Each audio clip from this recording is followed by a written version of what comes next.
Now, the Japanese prime minister says he's outraged at the killing of the pilot. The country has lost 2 of its own citizens at the hands of Islamic State militants in recent days.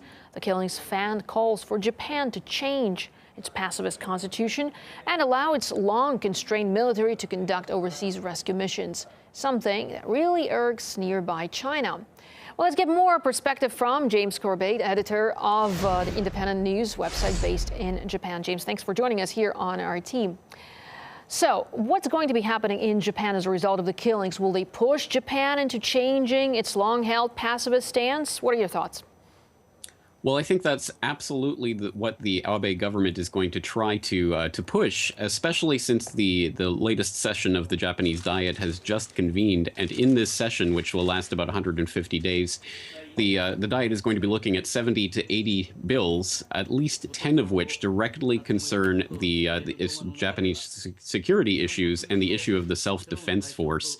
As just last year, the Abe government began a push to try to reinterpret the Japanese constitution, which has hardwired pacifism into the DNA of the Japanese state for the past 70 years, and to try to make it more militarily aggressive. And this seems like almost like a late Christmas present for the Abe government, because it stirs up the Japanese population and makes that militarization agenda more palatable to a traditionally pacifist nation.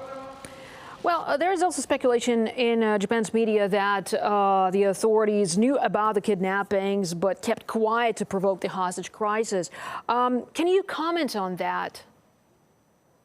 Yes, in fact, that's not speculation at this point. The Shukan Post had, which is a weekly magazine here in Japan, had a pretty explosive story last week that they had found out about this kidnapping back in November of last year and had gone to the Japanese government for comment, and were told to keep quiet about it because the Japanese Foreign Ministry was secretly negotiating for the release of these hostages.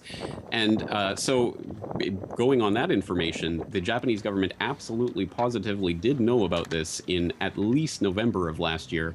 Despite that, the Prime Minister Abe embarked on a Middle Eastern trip that had long been planned, during which, on January 17th, he announced in Cairo $200 million of aid to those countries fighting ISIS, a move that was absolutely guaranteed to provoke the type of response that we saw unfold just in the past week or two. So absolutely, the Japanese government did know and still acted deliberately to provoke the very situation that we've ended up in, which again goes to show, I think, that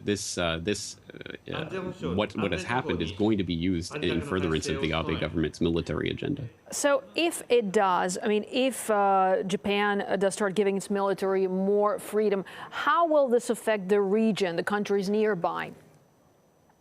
Well, the reinterpretation of Article 9 of the Japanese Constitution, which is the operative part, is supposedly going to talk about collective self-defense as a valid use of the Japanese military. The Japanese military at this point is supposedly prohibited from any overseas militarily aggressive operations.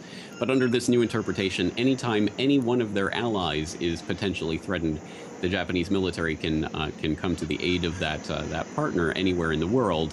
And so I think, obviously, countries like China, I think, have good reason to be worried about this, because obviously this is a step towards the outright militarization of Japan. And this has to be seen as being aimed at Japan's main regional rival, China. And of course, we've seen the growing tensions in the East China Sea over the last few years over some of the disputed islands here. So I think that absolutely China is in the crosshairs of this, and that's why I think the Chinese media is quite concerned about these recent developments. And what about the people in Japan? How will they take that?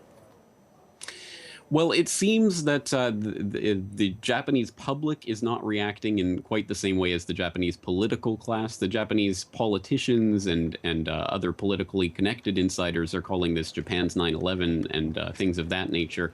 The Japanese public is actually quite furious with the Abe government in the way that they handled the entire situation. And I think a lot of people realize that this is being used for political purposes. And one of the most disgusting parts of this whole story is that the legacy legacy of a journalist like Kenji Goto, who devoted years of his life to documenting the horrors and tragedy and senselessness of war, is going to be used to further a war agenda. And I think a lot of people are actually quite outraged about that. So this might backfire in the long run, or it might stir up Japanese public opinion. I think that remains to be seen. All right, James Corbett, editor of the Corbett Report, an independent news and information website based in Japan. Thank you so much for joining us here on RT International and giving us your thoughts on the regional issues.